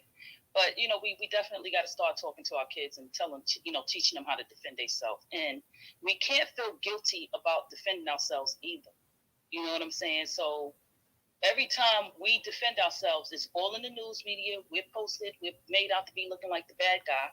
But look who's on top of the media. And this is why people like Newstoter, the Black Authority, and everybody else is needed, because we need to start fighting back with our voices and letting people know, hey, we're here and we demand to be heard. Like, these guys are notorious. They have that conquistador blood. So they're known for being notorious, especially on the workplace and schools, anywhere, police officers. It's just like you was talking about the banditos. You got the NYPD here with these Dominicans and some of these Puerto Ricans, but it's more like the Dominicans are more aggressive especially when it comes towards us. They're more aggressive on the jobs. I talk about human resources all the time. You can look it up and see who's on these human resource in the human resource department. How many of them are Hispanic or Africans or Afro-Caribbeans, but majority is Spanish. Law firms, lawyers, judges, and they're helping us get stomped down to the bottom. And we're not saying anything about it. We definitely need a hate crime bill for protection, but they won't, because we're too much of a commodity. They've been making money off of our bodies for years, and we're just sitting idly by and just watching it happen. And you got bootlegs like Cameron Bass that's helping to put her own people under. Jamal Bowman, Eric Adams, Brandon Johnson's, Muriel Bowser, and all these other people that's just sitting there and just taking money under the table and are suppressing your own people. Charles Barron, Roz Baraka, all of these people. They know what's going on, and they just refuse to say anything about it. And forget Roz Baraka, there you go. That part. And forget about telling the NAACP anything. I remember one year they had something, I forgot what it was, and I called the state representative for the NAACP.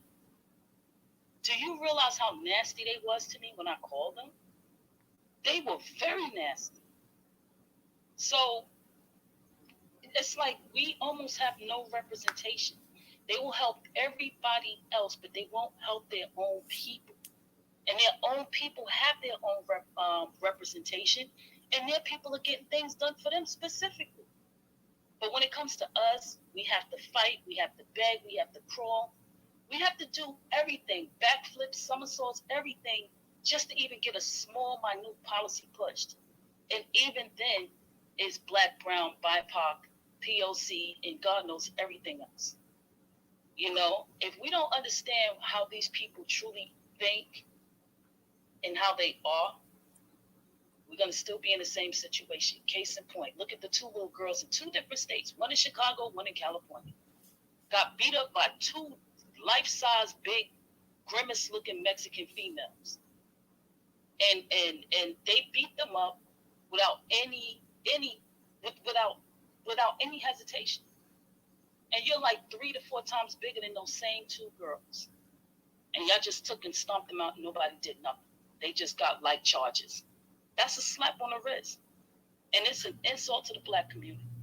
And if our policy holders, makers, these people that so-called represent us, if they don't do anything about it, they don't need to see another term in office. And we got to really start hitting them where it hurts at. And that's in these doggone seats. Because they're not saying nothing. They're not doing a damn thing about anything.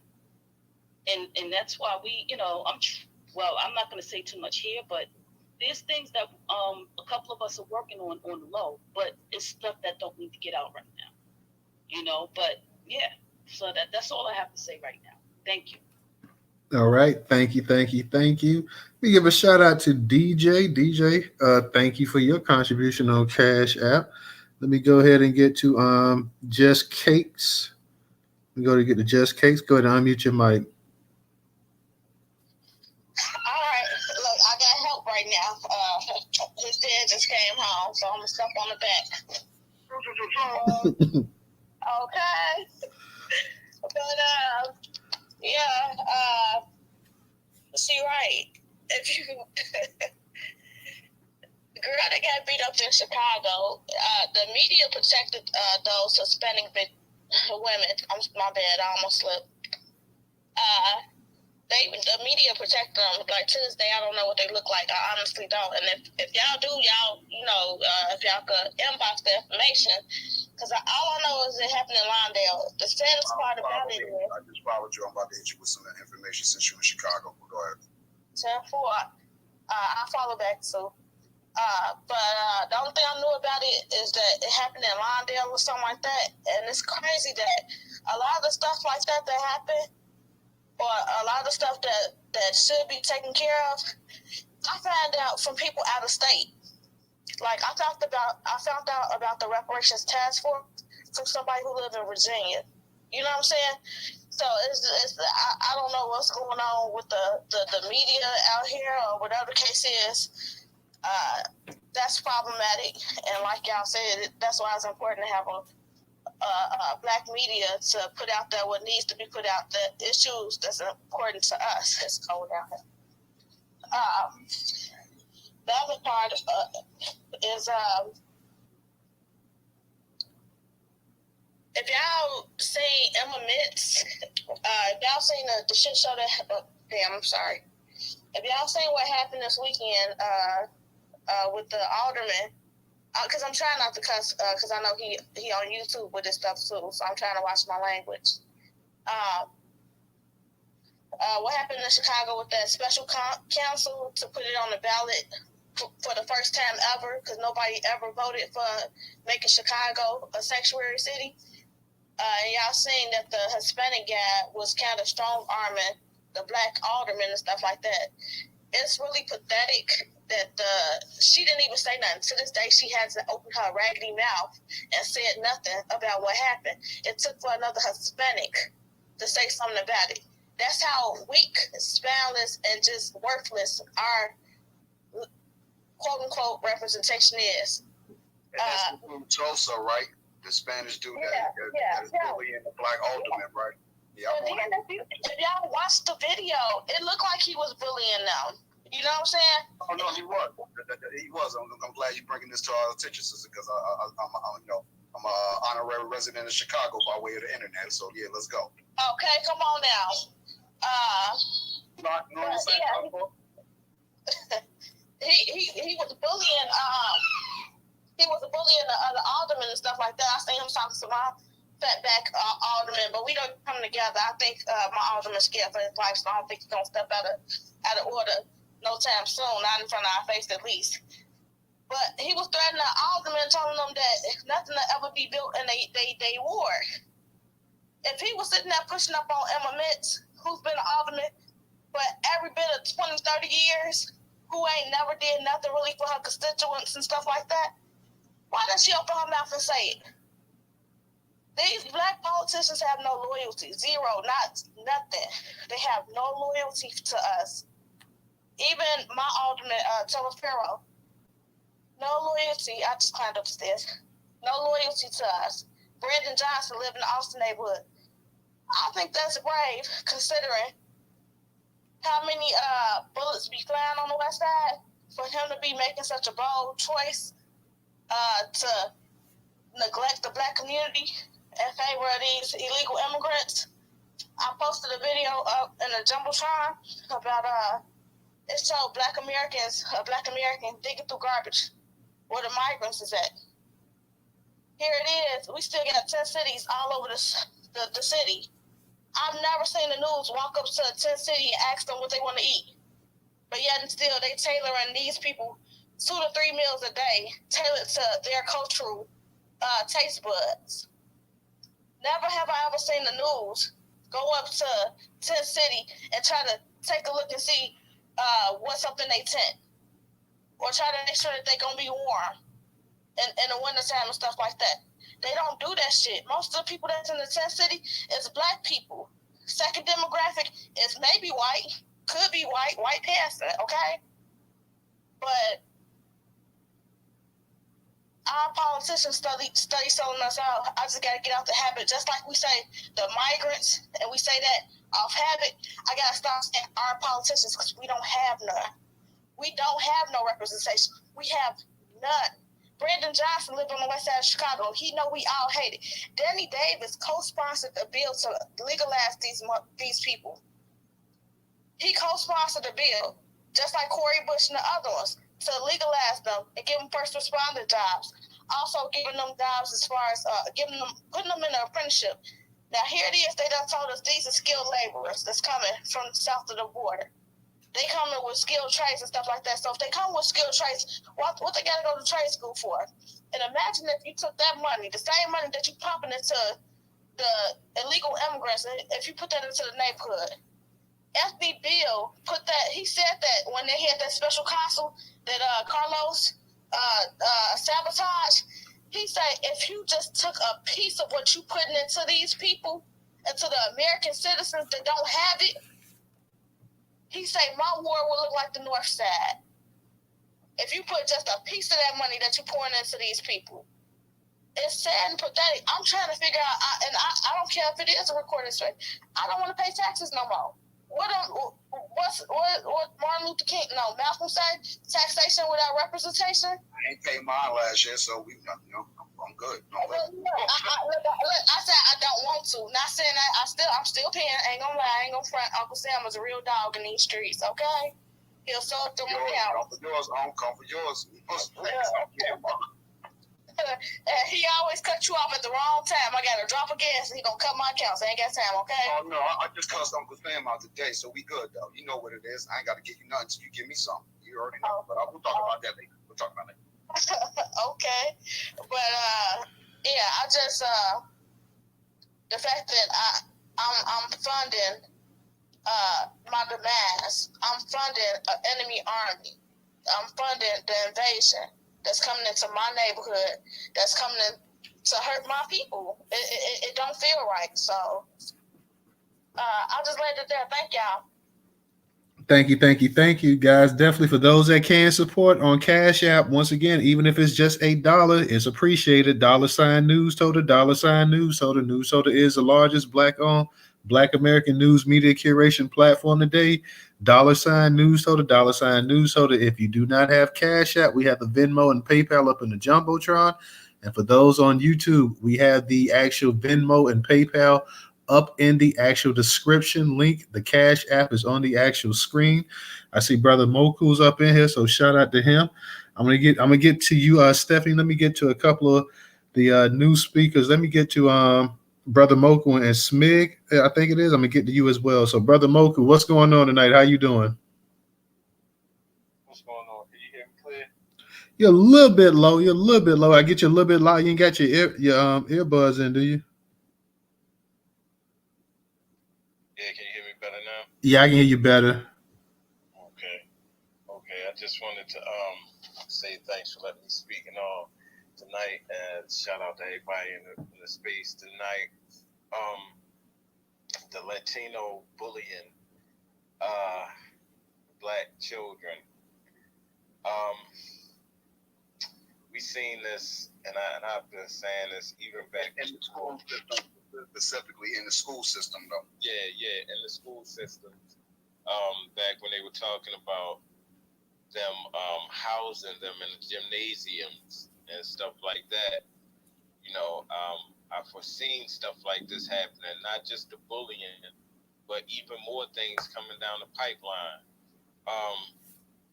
You know, Neely Fuller Jr. has a codified term that he suggests, or that the counter-racist code suggests we use, and that is called racial dislocation confusion. That's what this is. This is definitely racial dislocation confusion. This dislocation that white supremacy is doing to all these migrants, placing them here distinctively, is causing mass confusion on so many levels. I'm really, I think maybe 5-6 months ago, when I went down to Annapolis, they were advocating for free labor licensing for these undocumented individuals. And now we understand why. When they first was bringing them across these borders, they wasn't saying nothing about skilled workers. But it's not by coincidence that now all of a sudden they talking about, oh, we're bringing a bunch of skilled workers over. You know, the sister made a really good point. If they skilled workers, why they got to go to school? But then on that note, if they skilled workers, why they don't have their licenses for where they came from to show, oh yeah, I already have a license doing this, so can I just get my license renewed? This is a way that we know that they're lying. Not just them as undocumented individuals, but United States on the whole. I mean, the whole thing is a scam. And we gotta start calling shit exactly what it is. This is racial dislocation confusion. You trying to confuse us with some goddamn criminals. You trying to confuse us with some damn rapists. You trying to confuse us, trying to tell us that their everyday low is going to be our benefit. You know, I'm really looking forward to the pushback when they start putting these undocumented individuals as police officers. Somebody said that in the north they're giving them free licenses, and in Texas they doing something else. Well, in Texas they already giving them guns. They already giving them guns in Texas. They've been doing it for 4 years. They don't have to have no license, no qualification, no background check, or nothing. To this day, right now. So America is already giving them guns. They arming them, they feeding them, and they schooling them. And I mean, what else can you do? You know what I'm saying? So I have to agree with everything that I heard, but we are definitely at war, and I suggest that we don't take this lightly. You know, we need to start calling it what it is, and try to not be confused as much as possible. I'll end there. All right. Thank you, brother. Thank you. Let me get to as a Smig. Smig, go ahead and unmute your mic. Peace and blessings to the multitude. I want to try to be as brief as possible. I'm going to be a little long-winded, but I'm going to try to get. We are at war. We are at war on all fronts. I'm going to take us back to 2018, y'all. I was working at the airport as an electrician. That's my trade. We got a Venezuelan guy along with us. He didn't have any knowledge of the trade. He didn't have any tools. Yet they chose to start him out at $32 an hour, while the rest of us make 27.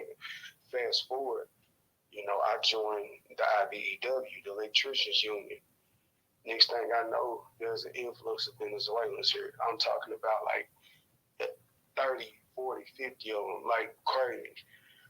Then all of a sudden, a guy that I worked with in the past, he hits me up. He's like, "Hey man, how do I join the union? I heard they letting folks pay $500 to get in." He's like, "Well, some Hispanic guys told me this," and then I'm hearing this through the grapevine. Then later on, the IO comes down and then they say in Louisville, Kentucky's chapter that they want to organize 1 million people by 2025, and they're doing this by waiving any test or whatever, as long as you got 12,000 hours. And a lot of these people are being allowed to come over here with false credentials and documents saying that they got the hours and they got the know-how and allowed to just join in like it's nothing. I've been watching this from the front lines, y'all. They're infiltrating the unions now, and they're letting them. They just either they're letting some locals are letting these people pay $500 to get their ticket to join the union, and then some of them are just letting them to claim that they have 12,000 hours and jump ahead of any and everybody. So yeah, we are in a war. You know what I'm saying? They're furnishing these people. They're bringing them over. I'm working at a GM plant. I won't name which one because I don't want to be discovered or whatever. But don't close down in this space recording. Even at the GM plants, all the cleaning people and helpers, 80% of them are Venezuelans who just arrived. I've been seeing this since last year. I'm talking about night shift and day shift. I mean, how do you take an IBEW test and you can't speak the language? They allowing these people to take home a test that nobody else can. They'll take home the test to study. Now, how do you pass a test without a translator and you can't speak the language? Let me know that. You know what I'm saying? It's unreal, man. It's unreal what they doing to us, y'all. My people don't understand it. That's why I'm trying to tell any young man, any young woman, hurry up and get back in these skilled trades, man, because they doing to us what they doing to us on every job site, and that's phasing us out. I'll land my plane. All right, appreciate that, brother. Let me go ahead and get to Stephanie. Stephanie, go ahead and unmute your mic. Okay, I just want to say these two things. I want to follow behind Just Cakes. When she was talking about, oh God, I forgot. Brandon Johnson. No, it was something towards about how the homeless people, the people was digging out the garbage can, and I wanted to say here, they just evicted over 100,000 people from their homes and apartments. So the majority of the people that were evicted out of their apartments were single Black women. So I just want to make people aware of what's really happening. And in Chicago, she mean business. Shout out to her. Salute to her. She put out an article yesterday, and one of these hotel workers was literally making like $800,000 a year. So I'm like, yo, I mean, if they can start passing it off to them, why not go into them jobs and see what we can get? And if they deny us, why don't we file a class action lawsuit, and say, hey, we're being discriminated against because you said it's not just immigrants. You said it's for anyone that wants a job, So I'd say just go for them jobs. Go for those abandoned buildings, guys. Go for those abandoned buildings, those abandoned homes. Go for them. They selling them dirt cheap. Go buy them and fix them up and live in them. Don't care. Fix them up. If they deny you a grant or a loan, guess what? I'm going to the courts and I'm going to file a lawsuit. We got to start being on that kind of time. We better start fighting back, because after 2024, the end of 2024, that's it. We can forget about trying to fight, because the gates are definitely going to close. So I say, listen, just go for them jobs and fill them out and see what we can do and what we can get. Go get them abandoned homes, fix them up, move into them, and even if you don't move into them, rent them out. You know what I'm saying? That's more residual income. And DJ, you gotta do a room on businesses and stuff, because I be missing your classes on Wednesdays because I be busy, but I'm on vacation this week. I got time, so do your thing. Thank you. Social is free. There you go. Come up to the Black Business Room up there, system. That's all you got to do. The information is there for y'all. Go ahead, talk. Okay. I guess we're gonna get ready probably to close this space out in just a second. Anybody wants to speak? See, Trevor got a hand up. Yeah, I wanted to say something too. That's the original up here, but go ahead though. Go ahead. Matter of fact, Schmick, hit me in the background. Follow me back. There you go. Yeah, just to bounce off of Stephanie, we are in a real life Hunger Games situation right here. And the writing's been on the wall for a long time, and I don't know if this may be just us that's online in the online community who's seeing it, but it's definitely a Hunger Games situation, and to merge into the next movie is going to go from the Hunger Games to the Purge, straight up. And so I posted, I also posted an article last night about how corporations are buying up all of the homes, and it's affecting Black Americans the most. Now, the article centered itself mostly in Atlanta, but this is across the board. So they already know what time it is. They already know what it is that they're doing. They're just sitting back watching to see. And that's why we are facing benign neglect on all fronts, whether it's jobs, whether it's homes, whether it's our children inside of the schools, whether being displaced from this or that, or whether crimes against us is being any attention given to it, or anything politically, anything.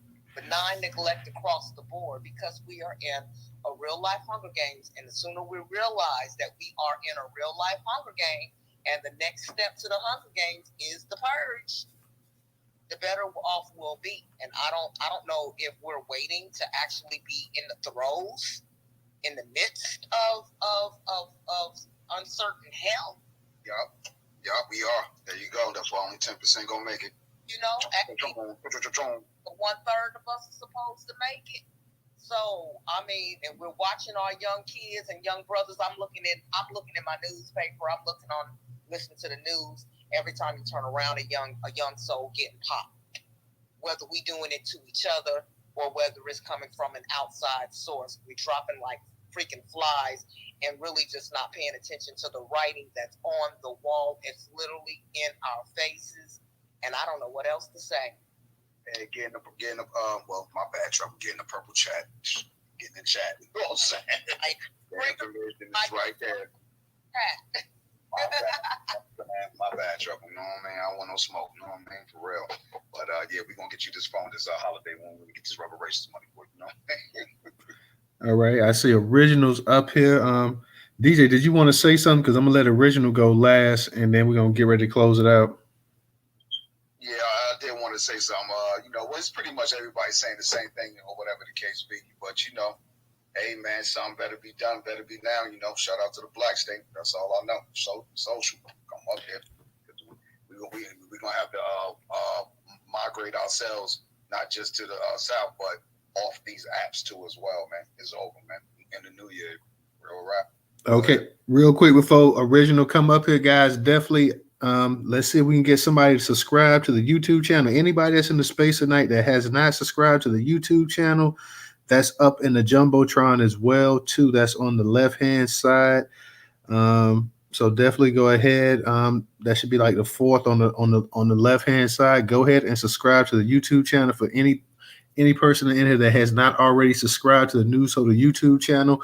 And for those that can support us on Cash App, we're looking for a couple dollar donations. If you got $1 that you can donate to the actual platform, not the program, but the platform, $Newstoter, $Newstoter. I know everybody does not have Cash App, so the Venmo and PayPal is up in the Jumbotron. We're going to let Original go ahead and flow, and then we're going to probably go ahead and close this thing out tomorrow. I'm going to close it out for the night, and we'll be back tomorrow night to go ahead and get it going as well, too. So go ahead, Original. You got it. Hey, greetings, everybody. I kind of got caught up on something earlier, but I was listening to what Trouble said, and she mentioned Atlanta. And y'all remember how I've been telling y'all that Atlanta is not the Black Mecca that it projects itself to be. I attended a city council meeting today because someone told me they were supposed to have a discussion on reparations, but it went on and on and on. But the one thing that was disturbing, there were numerous Black entrepreneurs who had been trying to get contracts with the city of Atlanta, and they were citing how every time they try to get a contract, they change stuff and they just run. I mean, they're running them around in circles trying to get a contract. And see, it's like like I told this one person, I said, it's like what Dr. Carter G. Woodson said in the book, The Miseducation of the Negro. He said if the Negro takes over any governmental entity, he would maintain the same policy and procedures as the white people have, because that's all they know. And so they're supposed to be doing something to clean up this application process when they're filing the paperwork to obtain the contract with the city of Atlanta. Now, how the hell you gonna have it do like before? I forget what the percentage was that they had with Original, your mic is janky, man. What about now? If you on your headset, get off of it, buddy. Okay, hold on for a minute. It sounds better now. Go ahead. Oh, it sounds better now? Okay. Now my phone. No, initially when I was trying to come in, I couldn't hear anything. So then I clicked to speak, and then I could hear. But my main issue I want to say to everyone is that do not believe what they tell you about Atlanta. Atlanta is not this Black Mecca they make it out to be. These so-called Black, I'm gonna call them Black-looking people, they are not about the business of taking care of Black people. They want to use Black people pain and suffering to take care of all other demographics and not give Black folks anything. Because see, they just got like I think some kind of grant from the federal government. They want to bring some illegal aliens here, but yet you got Black folks that are homeless that they're not doing a damn thing for. So Atlanta, as far as I'm concerned, Atlanta is a shithole. If they don't do a damn thing. Oh, I'm sorry, Atlanta. Yeah, try not to curse, y'all. Well, go ahead. Yes, sorry about that. Atlanta is a doo-doo hole. I say, sorry about that. Because these people, these Black folks here, 42, and she's the main one. They are heavily into the Democratic Party. Oh, my God. Yep. You tell that governor. But anyway, but I just want to share that with y'all because a lot of this stuff that's being done to Black people is being done by Black people in elected position, and this has to stop. If we are to continue to move forward, we got to have a full replacement of the people that's supposed to be representing us, because they have basically they represent abject failure. That is just who they are. We elected it, whoever you voted for, elected. Brandon Johnson, an example, because we talk about Chicago too. Just Cakes was up here. Shout out to her. But if we elected these folks in the Black community or the city's majority Black, why ain't they doing anything for us versus doing for everybody else? What is the argument with that? Are we not pressing these people? That's what it is. Well, see, when people come and press them, they have their other goons that's trying to obstruct or whatever, and they just feel that they don't have to do anything for black people specifically.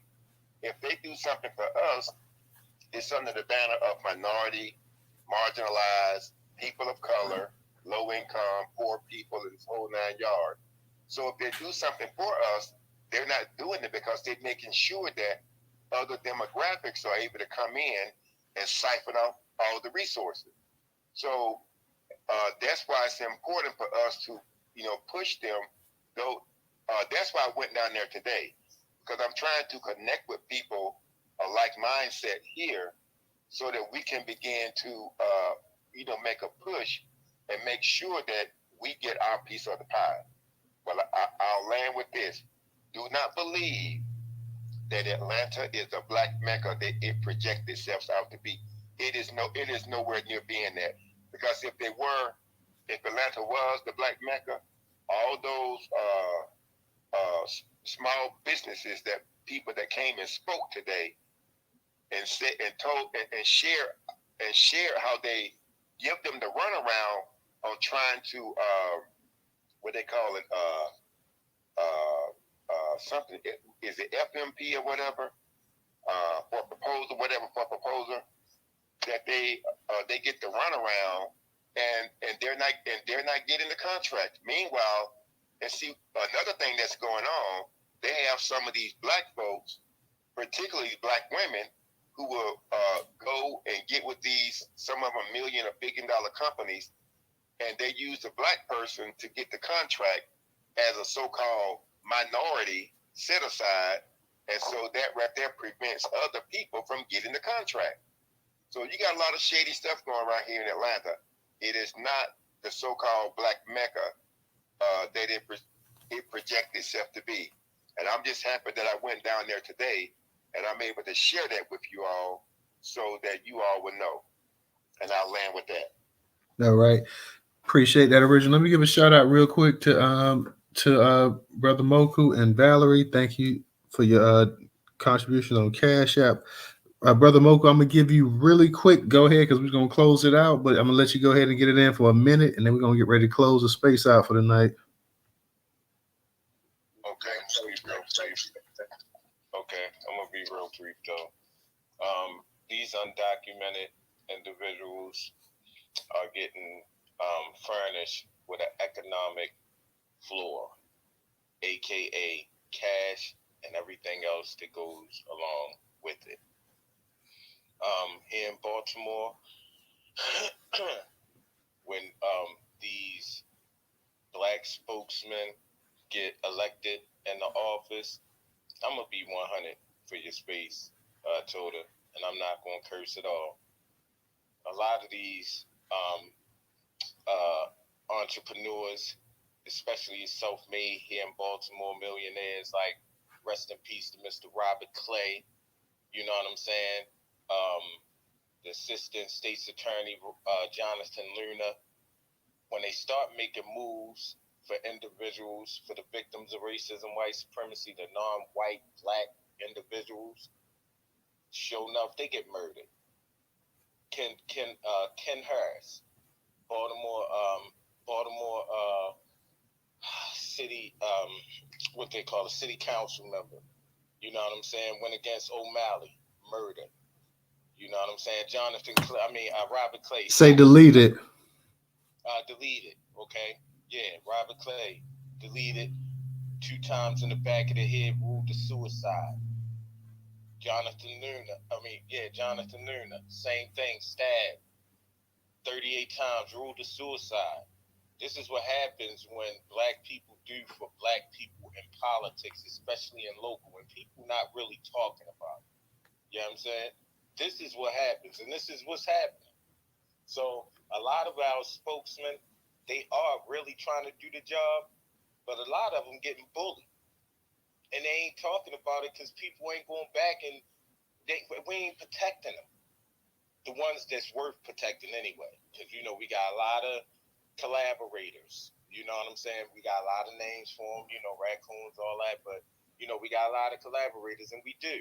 and we need to straighten that out, you know. But I'm gonna just be 100. A lot of them are being threatened into doing what they're doing, and they don't have nobody. They don't have no protection to turn to, because the race soldiers are on the side of the people that's making them do what they do.